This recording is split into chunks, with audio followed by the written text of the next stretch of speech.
You used to, whoa. Now we moving close. You was been my.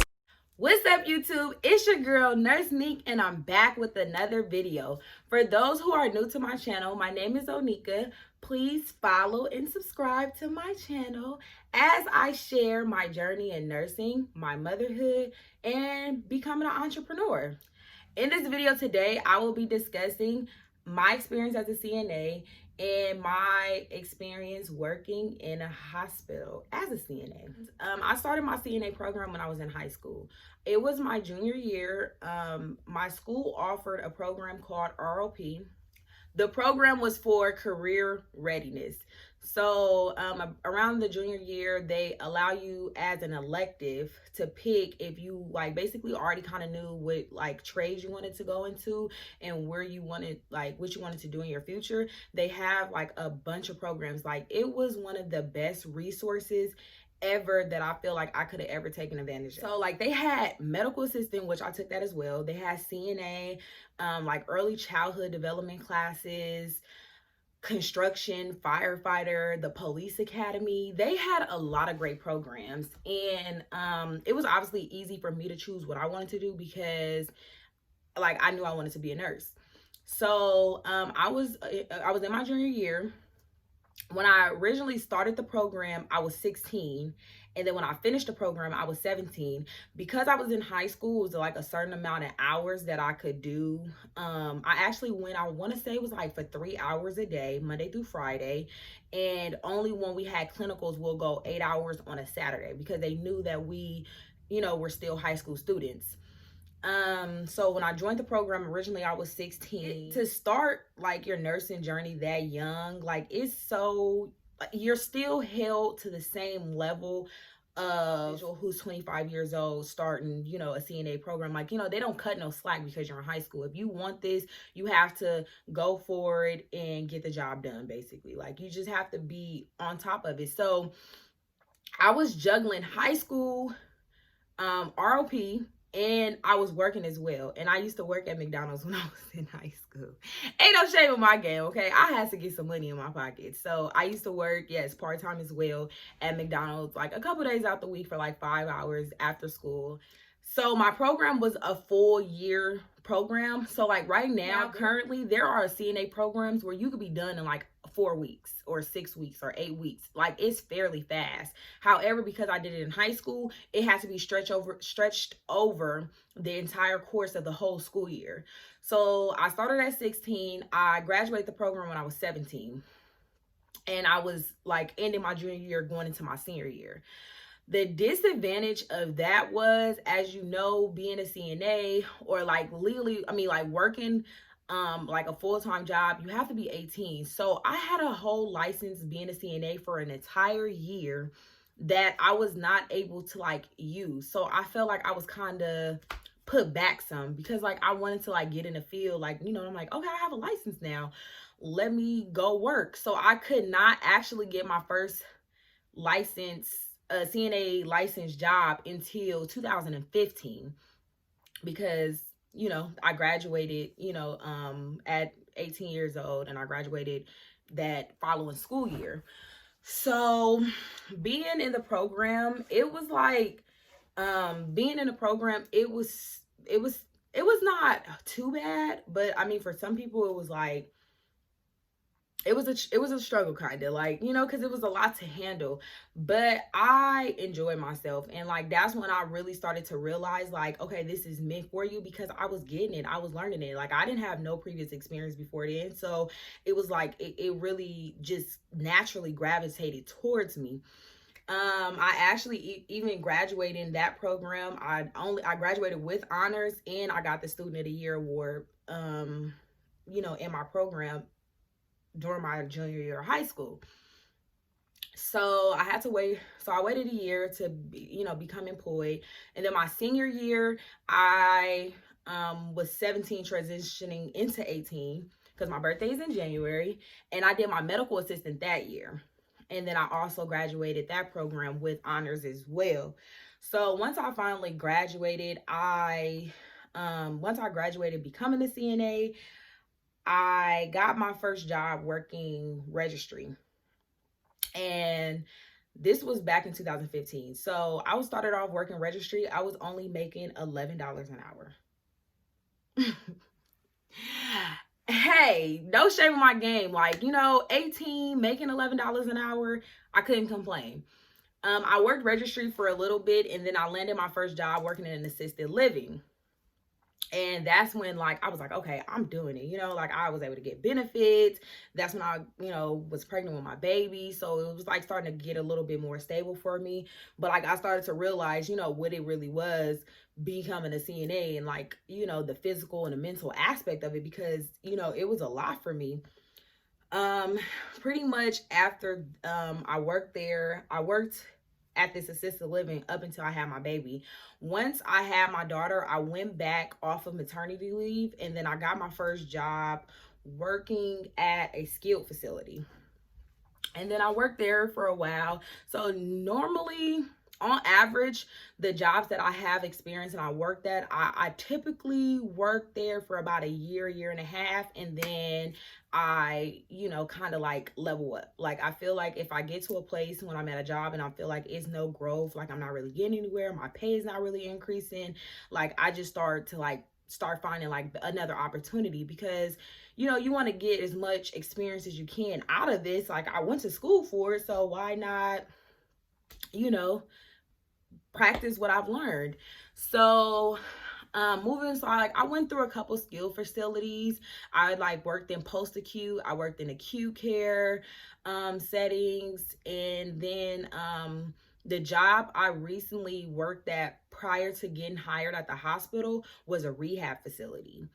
And it was really good. So it was like, and that was just 2 years ago, and I was at $22 an hour there. So it was like, so starting off in 2015 to starting off at $11 an hour, going to $22 an hour, like 3-4 years later, it wasn't bad for me. Like, I was like, oh, okay, like, that's my, like, I want to see growth.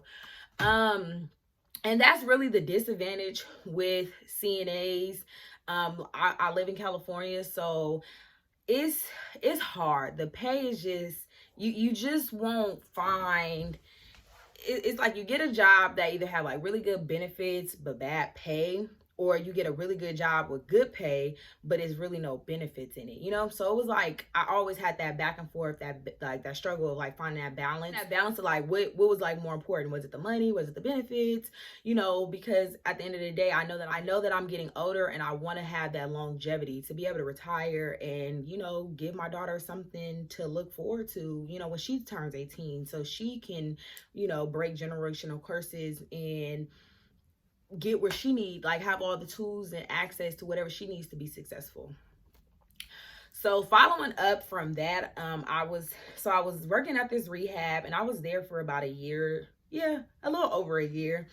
And then I was just like, okay, I had stayed at that job because through all these transitions of different jobs, like different skilled facilities and like different rehab and stuff I worked at, I always maintained staying in school. So when I got to this job, I was like, okay, it gets no better than this, because like $22 an hour is really good. I'm not going to find that anywhere else. And so I worked that job and finished my associate's degree. Like, I told myself, you have to stay here and finish your associate's degree semester of my associate's program. And I was like, you know what? It's time to level up now. Like, you finna graduate. You're soon going to be going into this journey, becoming a nurse. So like, try to like find some like experience. And since I've graduated, I've always wanted to work in a hospital. I have applied over and over and over and over and over again to so many hospitals, and I always get this like notification that like my application was reviewed, but it would say like stored for future references, or like it's always something, or they went with another candidate. And I'd be like, man, like, why I never could get inside of a hospital. That was my personal goal. Like, I wanted to get in like working in a hospital and getting that experience of what it is to be in a hospital setting. I found this CNA position working for city and county, and I was like, oh, like, I want to see what this is about. honestly, let me tell you, when I had applied, it was actually on the last day of the deadline. And it was like, we only taking the first 250 qualified applicants. So I'm like, okay, well, if it's still open, then that means they still, like, they haven't picked the full 250 yet or whatever. Applied. And I'm just thinking, because I just know my luck from before, I was like, oh, I'm not about to get that job. Like, I'm not gonna get that job, but I'm still gonna apply. Like, why not? Always apply yourself.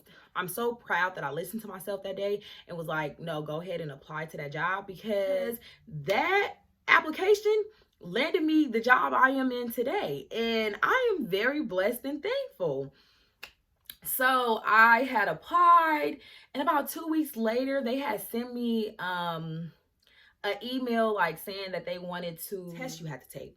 So the test is basically the same equivalent test to like the actual CNA test. And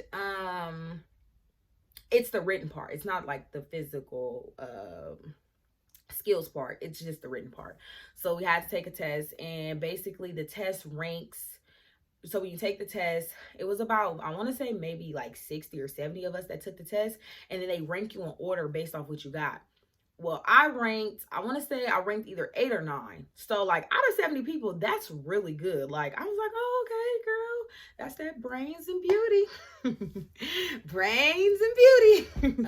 Passed my test, and then they went in the order. So you get your interview based in the order of where you ranked. So I was in the first pool of people that they interviewed, because I like was within the first 10 for sure. I know that. It was like 8 or 9. I don't know. Yeah, it was like 8 or 9.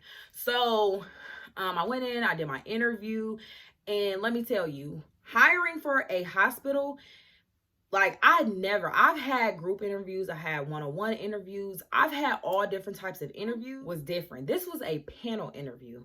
And they don't tell you that coming in, like, oh, you're finna have a panel interview. I mean, you don't know. I'm just thinking, I'm walking in cute, like, okay, I'm finna just interview with some manager and get a job. No, I walked in, and there is a board of supervisors, managers, and nurse practitioners and doctors. When I walked in, I'm not gonna lie, I was intimidated, because I'm like, why is all these people here? Like, I'm just Sonika, nothing fancy, but it was just strict. Like, it was just like, they were not friendly. Like, they just, hi, like, have a seat. Only one person was speaking, but everybody's looking at you. I'm like, oh, okay, hi. I'm like, just a smiling, because let me tell you, your physical appearance, the way you dress, the way you speak, the way you smile, your demeanor, your energy is what they're reading. I sit down, and I just, I look everybody down the line, making eye contact with everybody,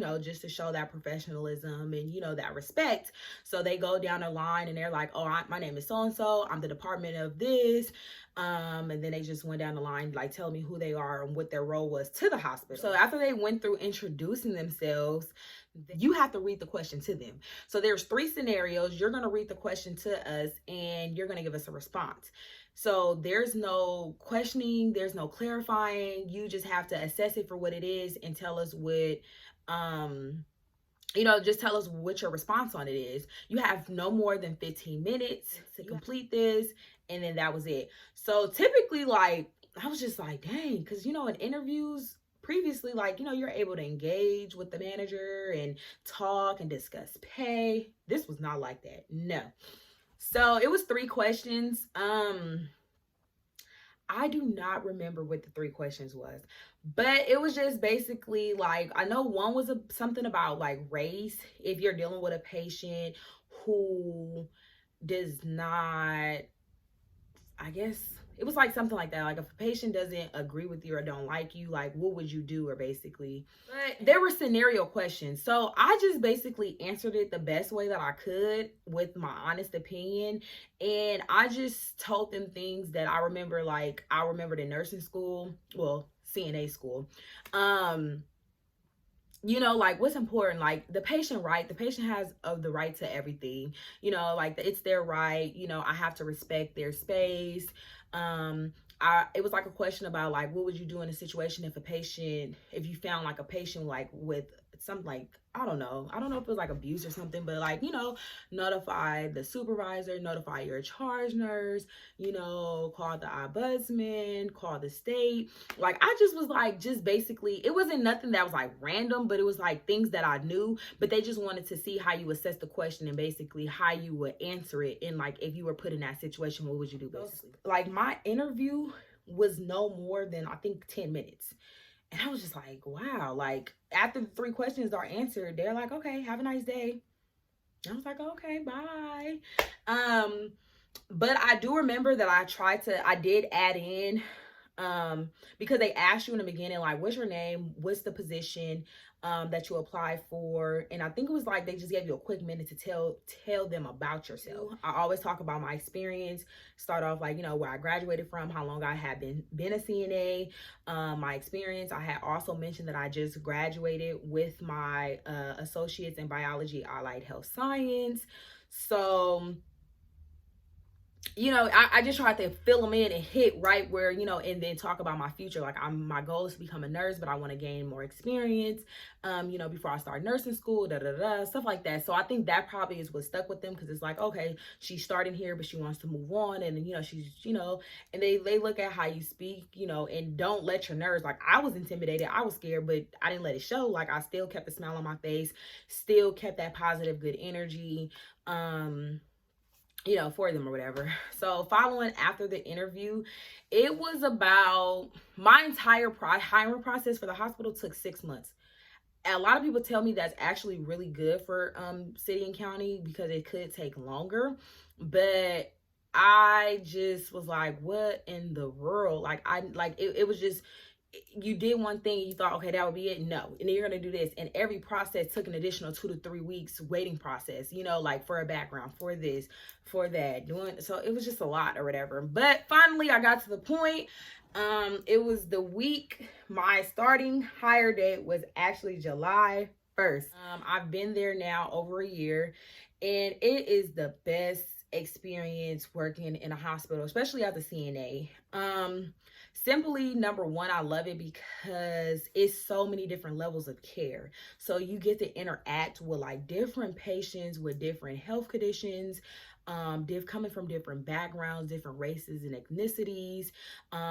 You just learn. It's just like always a learning experience. One thing also, as working in a hospital, when you're new, when you don't have any seniority, you have to float.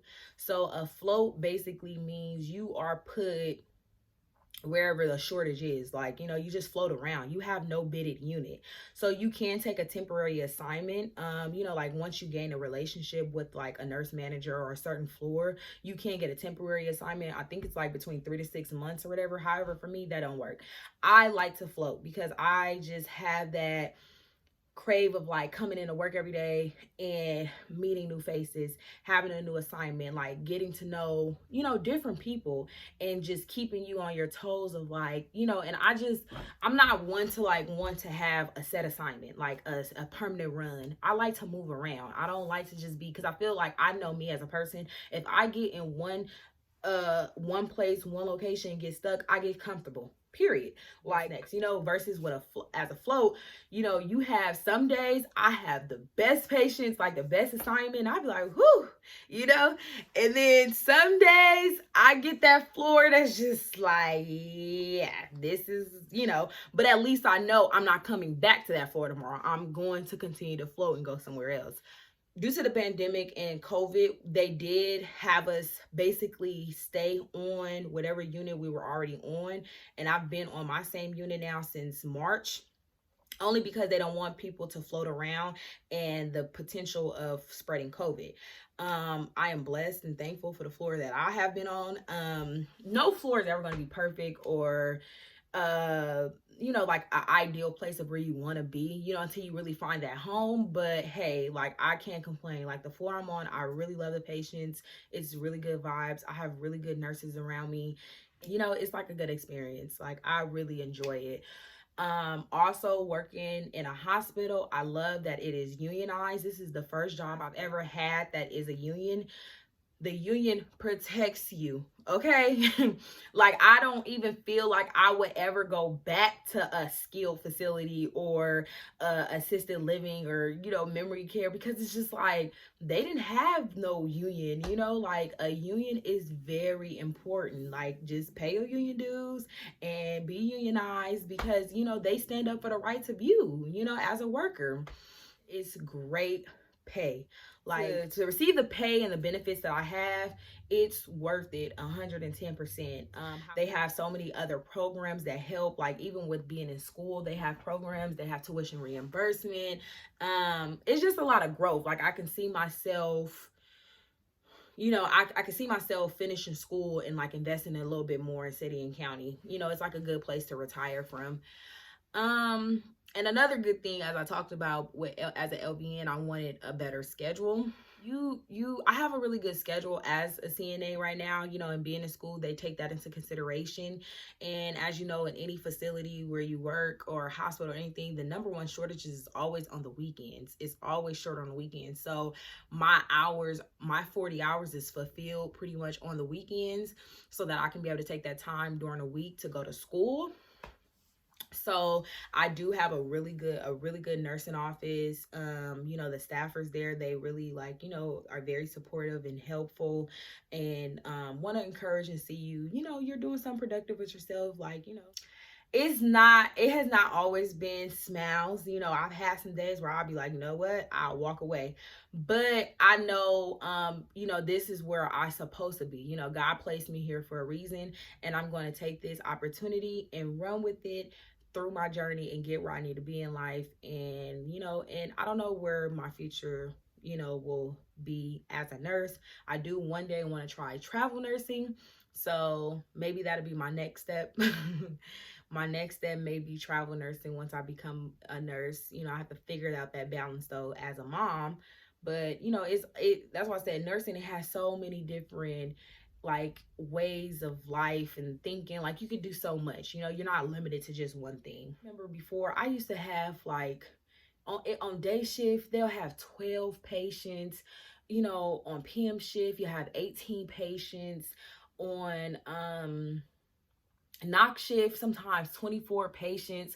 Like, I used to be dreading sometimes going to certain jobs, like, oh my god, because you just know you're finna go in here and then everybody got to be changed, everybody gotta, everybody need this, everybody need that. It's a lot. And like, for my job, I want to say, so day shift, we have like no more than like 6 to 7 at the most. That's if people, like, a lot of people call in sick that day, if they have a lot of shortages. But like 7 will be the most. On PM shift, on the floor I work, you get 12. It's about 10 to 12 patients on PM shift. And then on knock shift, it's 15. Well, at my job, we call it AM shift, but it's 15 patients. So that's not bad. Like, it's not bad. And then every floor has, because it's 13 units at my job, so every floor has a different level of care. And honestly, on the floor I work, it's a breath of fresh air. It's just, you just answering call lights mostly than anything, but it's not a physical demand. It's more mental that's put into it. It's more mental that's put into it than physical, but it's not draining. Like, I don't like leave work and be like, oh, sometimes though, it depends on the assignment I might have, or how my day go or whatever, or what shift too. Different shifts play a different role. But it's just a lot. It's a lot of opportunities, a lot of growth. So that's my take on my experience being a CNA, working in a hospital while still being in nursing school. It works for me. I'm able to do both. So I'm going to take every point of advantagement that I can of it. I am going to take, because I feel like for me in my situation, it would never get no easier than this, especially being in school, being at a job that supports you, want to see you win.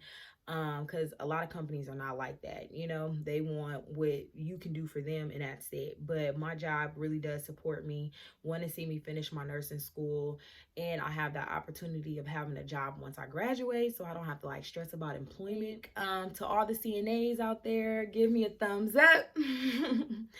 And please keep your head up. Don't ever let the job stress you out. I know it gets hard being a CNA. I know it does, but there are always better days to come, okay? Just smile and be the greatest nurse that you can towards your patients, because they solely depend on us 110%.